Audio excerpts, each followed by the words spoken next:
अब star campaigner तो हमेशा उम्मीदवार होता है। मैं तो उम्मीदवार की मदद करने के लिए आया हूं। मेरे कई सारे साथी यहां पर हैं। कोशिश की जा रही है कि हम अपना पैगाम जो है ज़्यादा से ज़्यादा वोटरों तक पहुंचा दें। और अभी तक जो 15-20 दिन कैंपेन का रहा है उसमें एक अच्छा रिस्पांस हमारे उम्मीदवार को मिला है।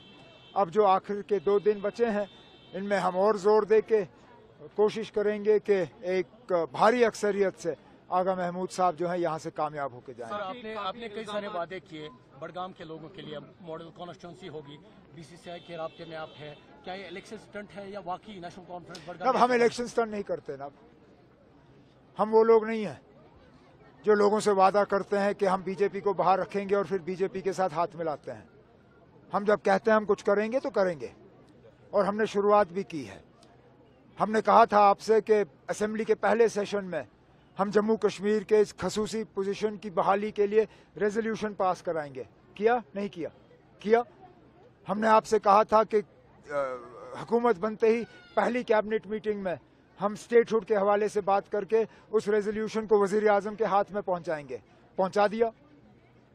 जब मैं बड़गाम से कहता हूं कि इंशाल्लाह गांदरबल की तरह मैं बड़गाम को भी एक यूनिवर्सिटी और बड़गाम को बीसीसीआई का एक क्रिकेट एकेडमी और स्टेडियम का प्रोजेक्ट बना के दे दूंगा, इंशाल्लाह मैं अपनी बात पे कायम रहूंगा। सिर्फ और सिर्फ मेरी बड़गाम के लोगों से मोतबाना गुजारिश होगी कि 11 तारीख को वो आगा महमूद साहब को कामयाब करके भेजें। कहीं ना कहीं आपको लगता है कि बड़गाम नेशनल कॉन्फ्रेंस के लिए इम्तिहान है, क्योंकि कई सारे मिनिस्टर्स, खुद सीएम उमर अब्दुल्ला यहाँ पर है, क्या बड़गाम इम्तिहान है नेशनल कॉन्फ्रेंस के लिए? अब हर इलेक्शन इम्तिहान होता है, वो म्यूनिसिपल इलेक्शन हो, पंचायती इलेक्शन हो, यूनिवर्सिटी का यूनियन का इलेक्शन हो।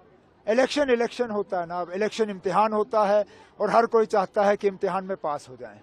काफी सारे इल्जाम लगे खासकर बीजेपी की तरफ से कि जो मैनिफेस्टो है वो पूरा नहीं किया गया, खासकर मीटर को लेके काफी सारी जो आपकी क्लिप्स है वो वायरल।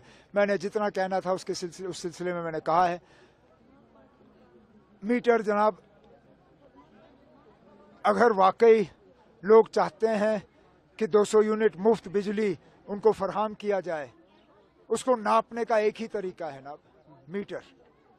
जो 200 यूनिट बिजली नहीं चाहता है वो ना लगाए मीटर ना, मुझे कोई फर्क नहीं पड़ता। लेकिन कल को जब उनकी बिलें बढ़ेंगी तो उसके लिए फिर मैं कसूरवार नहीं हूं, इतनी सी बात है।